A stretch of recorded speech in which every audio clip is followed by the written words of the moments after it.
For those of you who maybe don't know about World Challenge, we're a youth development company, and we use overseas expeditions as the vehicle really for teaching young people leadership skills and really trying to develop their teamwork skills to go forward in life. The company was established back in 1987, so we've been going about 23 years now, so pretty well established. Each year we now send around 6,500 kids from the UK overseas on anything between a sort of 10-day and 4-week expedition, mostly to the developing world. We've got branches of the company set up around the globe now. Obviously we started in the UK, as I say, about 23 years ago. We've got a well-established business in Australia, and they send away their expeditions at UK Christmas time. So for those people working with us as expedition leaders, there's potentially opportunities to work with us throughout the year, leading expeditions from the different businesses.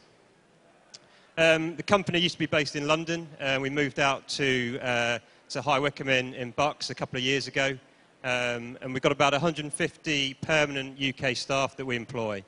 And on top of those, each year we take on around about 400 freelance staff to lead our expeditions, mainly in the UK summer, but also some spread out through the rest of the year as well. For those who don't know too much about kind of actually what we do, if you look at our kind of core product really, which is the 4-week developmental expeditions, they're pretty much broken into 4 phases. So every trip that the young people go on with us, they'll get into country and initially they'll do an acclimatisation phase. If they're doing a particularly long trek, then this might be a short acclimatisation trek to get them fit and get them prepared. Alternatively, it might just be getting them kind of acclimatised to the shock of suddenly arriving in a developing world country for the first time, which for 16 to 18-year-old kids who've not travelled before, suddenly stepping off a plane into the hustle and bustle of Peru can be quite daunting for them. Once they've done that, most teams will then go on and they'll do a main trek of some description. Now that might be trekking in the mountains, maybe up in the Andes. It might be trekking in the jungle of Central America or Southeast Asia. And some teams are a bit more adventurous. They might actually try and do a peak. Some teams will do Kili or Mount Kenya. And then some teams might do peaks like Juan Potosí in South America or even Stock Kangri in India. So that's what teams will tend to do for their main trek. All of our exhibitions that young people go on, they also have a project phase. And this might be working on some sort of conservation project, working in a remote village, or even for the kids on the expedition, maybe just going into a school or an orphanage, and the young people who are going on the expedition really get that opportunity to kind of interact with young people from a different culture who are potentially less fortunate than themselves.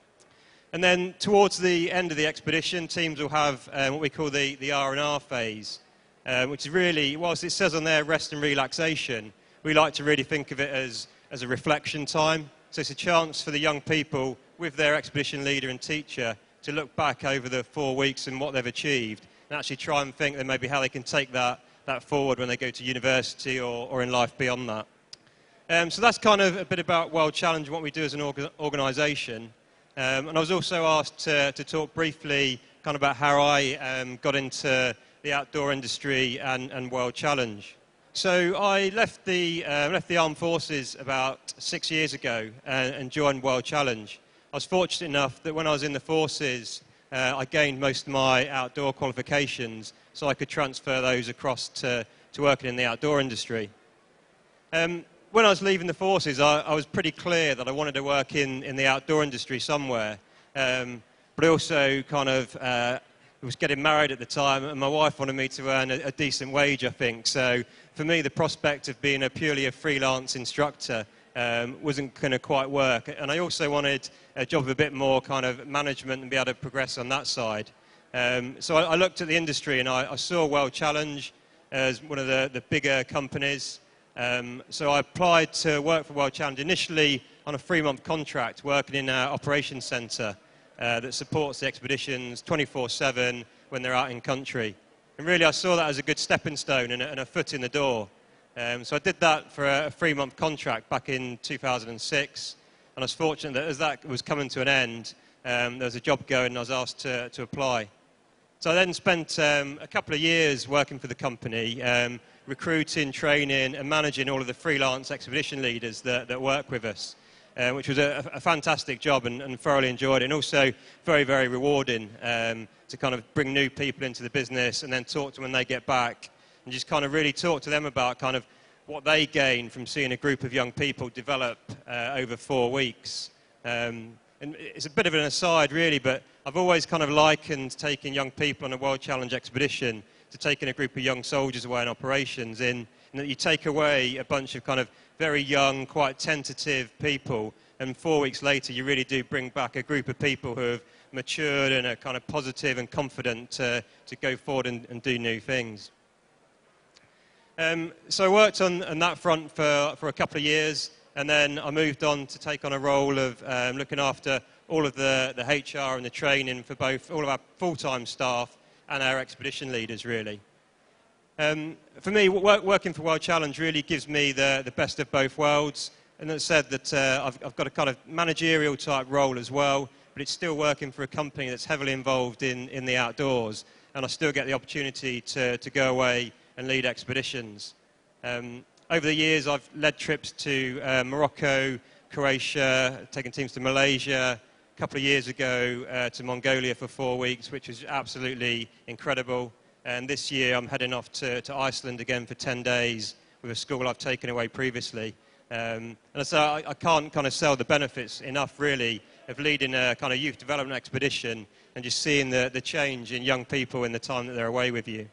I was also asked to talk very briefly about some of the opportunities for people working for World Challenge, both in terms of full-time roles and also the freelance opportunities that are available. So on the freelance side then, obviously we recruit a lot of expedition leaders each year to lead our programs, mainly in the UK summer.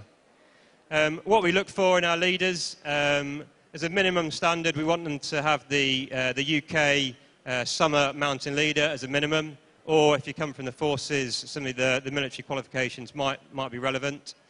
We look for people that got some developing world travel experience, so they can kind of talk to the young people and reassure them about what it's like to travel in the developing world.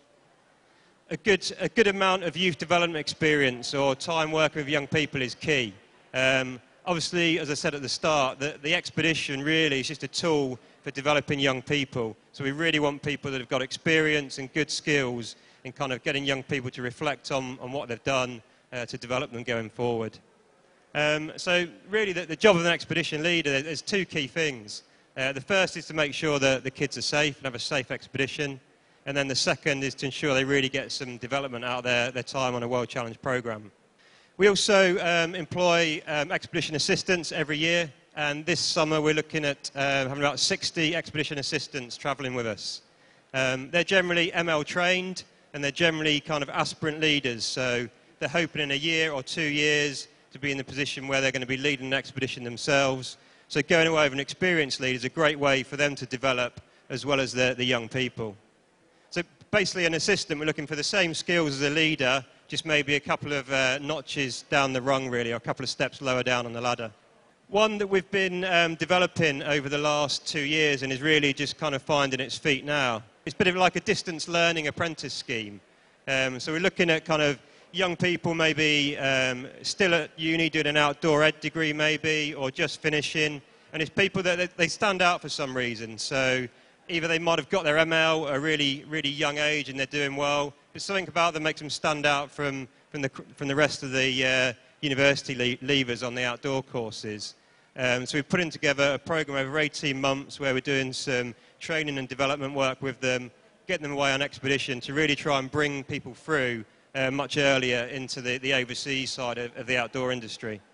And then the final one really that we recruit seasonally for is for people to work in our operations centre based in High Wycombe. And this is basically open 24 hours a day, the whole time we've got expeditions away, and it's the first point of call for leaders and teachers who are away on an expedition. So we recruit people in on a 3-month contract, as I say, to work a shift pattern really, from sort of June to August for our summer expedition season, and then also November through to December and a little bit in January supporting our Australian teams. And we're generally looking for sort of ex-military, people who've worked in the emergency services, maybe people who've worked in a busy sort of call centre, because a lot of that role is customer service. As I said, it's a great way into the company, and every year we have a few people who come and work with us in the operations centre who'll go on to get a full-time job with us. And then briefly, really to finish up, before I kind of ask if you've got any questions, just to give you a feel of some of the permanent opportunities, if this is the side of the industry that you're interested in working in. I've put just a few of what I think are some of the more interesting roles within the company up on the screen there. We've got a very small team of 4 permanent outdoor instructors who are based regionally around the country. But then we've also got about 30 people working for us as program facilitators. Now what these do is, say, they're based all over the country, and they'll go into the schools that we work with over the 18 months building up to the expedition, and they're really laying some of the foundations for an expedition. So they're teaching them some of the basic skills that the teams are going to need when they go away with us. And it's a great job, and again, very rewarding to see how the kids develop over the 18-month program before they actually go away. If you're interested more in the kind of the planning side, we've got a team of about 20 full-time staff, and their job is basically to put together all of the itineraries for the expeditions, and each expedition planner will probably look after about 5 destinations. I sometimes say it's one of the best jobs in the world, because they get every year they'll go off on recce's to look at the countries that they're responsible for planning. So they might have sort of 4 weeks in one hit travelling around South America and then come back to the office. So it's a great job, and good work if you can get it. The other one is kind of the area that I've been working in for a while, which is working in our leader management team. So these are the guys that will do all the training and selection courses for our expedition leaders. They then do kind of the ongoing management of that relationship and how we work with our freelance staff who choose to lead for us. Then we've got teams that focus on fundraising. So this is a dedicated team based in High Wycombe, and their job is basically to regularly contact the young people that are going away with us, see how they're getting on raising the funds for their expedition, and really to try and give them some good, interesting, innovative ideas to kind of raise the funds so they can go away. So some of the ideas that the young people come up with to raise money is just phenomenal, and some of the amounts of money some of them can raise is fantastic. The last team I took away to Mongolia, there was one kid in my team that raised so much money for his expedition that whilst he was away in Mongolia for 4.5 weeks, he sent his mum and dad on an all-expenses-paid trip to Bolivia for 2.5 weeks. So it's absolutely fantastic, the commitment of some of the young people. And then just to finish, really, obviously I said we're quite a large company, and we're growing and we're ambitious. So there's lots of roles that do crop up, and in addition to some of those more interesting ones, not to say that the others aren't interesting, but we've got all of the kind of standard functions that you'd expect any business to work in. So if you're working in IT, sales, marketing, HR, but you still kind of got a passion and interest in the outdoors, then it's a great place to work, because virtually all of our staff at some stage will end up going away on an expedition as well as doing their main job in the office. So that's it, really. It's a bit of a whistle-stop tour of kind of who World Challenge are and kind of what I've done in the business and what the opportunities are. So that's me. If anybody's got any questions, I'm more than happy to take them now. Thanks ever so much for a very informative talk. A lot of people are interested in expedition leader work. We get a lot of questions ourselves at Outdoor Staff, and one of the questions is, if I'm trying to fit in working as an expedition leader with a role as a freelance instructor, what's the minimum duration of time I could work on an expedition, and what's the maximum? What is the range? It's a good question, and we get asked the same question quite a lot. We have a real range of expeditions. Probably our shortest expedition is 7 days, and is normally to sort of short-haul destinations, so it might be North Africa or Europe. And then the longest expedition we do might be a totally bespoke expedition for a particular school, all the way up to 6 weeks. The vast majority of our expeditions are probably at the four-week end of the spectrum, but there is that complete whole range there, really. And lots of people who lead for us, they kind of do fit in working for World Challenge with other freelance work. so maybe other seasonal jobs or as a complete freelance instructor, and then will come to us for one expedition a year. But also more and more as the company grows, we're doing more expeditions throughout the whole year. Our Australian business is growing quite rapidly, so we are getting more and more freelance staff who are maybe leading 4 expeditions for us in any one year. So maybe a 4-week in the summer, a 4-week over Christmas for Australia, and then they might fit in a couple of 7 or 10-day trips throughout the year. So a lot of scope there to fill your work diaries if you're working in the industry. Another question. You mentioned you have an apprenticeship scheme. Apprenticeship is a word that's increasingly used in the outdoors, and it sometimes has different meanings according to which company it applies to. Would you say your apprenticeship scheme is different to some of the apprenticeships offered by other outdoor companies? And if so, in what way is it different? Yes, it is different. As I said, ours is kind of, I kind of call it a distance learning apprenticeship, in that it's not an apprenticeship where we'll take somebody on full-time, they're kind of based at a centre or something like that and have got kind of regular day-to-day contact.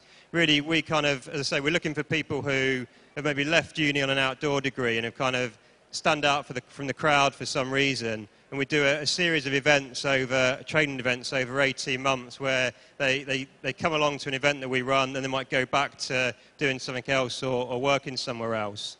But it's really kind of opening up our full spectrum of training that we do for our expedition leaders and open up all the development opportunities for them into a package that's a little more accessible, a little cheaper for people leaving university, really. So that's kind of how it works. Thanks ever so much. That's been a great talk. Thank you very much indeed.